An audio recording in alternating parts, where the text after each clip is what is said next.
আসসালামু আলাইকুম ওরহমতুল্লাহি ওবরাকাতুহ।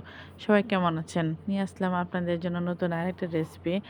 এখানে দেখতে পাচ্ছেন রুই মাছ আর হচ্ছে পটল আর কাঁঠালের বিচি এখানে অ্যাড করেছি সাথে।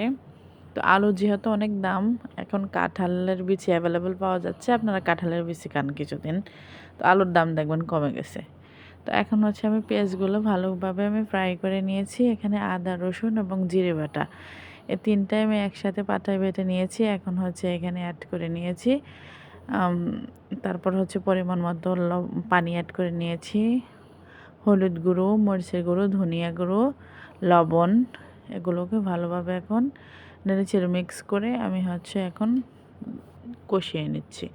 আমি সুন্দরভাবে কষিয়ে নিয়ে তারপর হচ্ছে আমি এখানে দেখেন আমি কি সুন্দরভাবে কষিয়ে নিচ্ছি।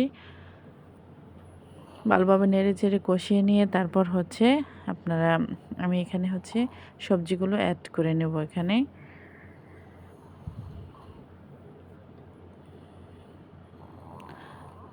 আমি ভালোভাবে কন্থির সাহায্যে ভালোভাবে নেড়ে চেড়ে এখন হচ্ছে আমি কাঁঠালের বিচিগুলো অ্যাড করে নিয়েছি। এখানে হচ্ছে অল্প সবজি দিয়েছি, কারণ আমার বাসায় হচ্ছে বাসি তরকারি খায় না, এই জন্য অল্প করে তরকারি এখানে আমি নিয়েছি।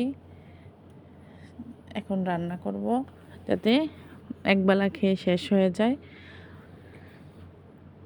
আমি ভালোভাবে কষিয়ে নিয়েছি, আমার কষিয়ে নেওয়া হয়ে গেছে। এখানে হচ্ছে আমি পানি অ্যাড করে নিয়েছি কষিয়ে নেওয়ার জন্য, অল্প পরিমাণ, বেশি পানি দেয়নি, দেখতে পাচ্ছেন আপনারা।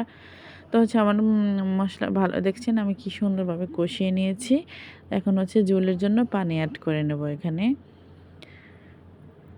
এই যে আমার ঝোলের জন্য পানি অ্যাড করে নেওয়া হয়েছে। আমি হচ্ছে এখানে এটা ঢাকনা দিয়ে ডেকে আমি হচ্ছে জাল এখানে রান্না করে নিচ্ছি। তারপর হচ্ছে আমি ভেজে রাখা মাছগুলো এখানে অ্যাড করে নিয়েছি। তো হচ্ছে জাল করতে করতে এই তরকারিটা হইতে 20 মিনিট সময় লেগে গেছে আমার তরকারি ঘনত্ব। তারপর এই পর্যায়ে এসে গেলে আপনারা অবশ্যই লবণটা চেক করে নেবেন। তারপর হচ্ছে এই যে আমার তরকারি রান্নাটাও অলমোস্ট হয়ে যাচ্ছে।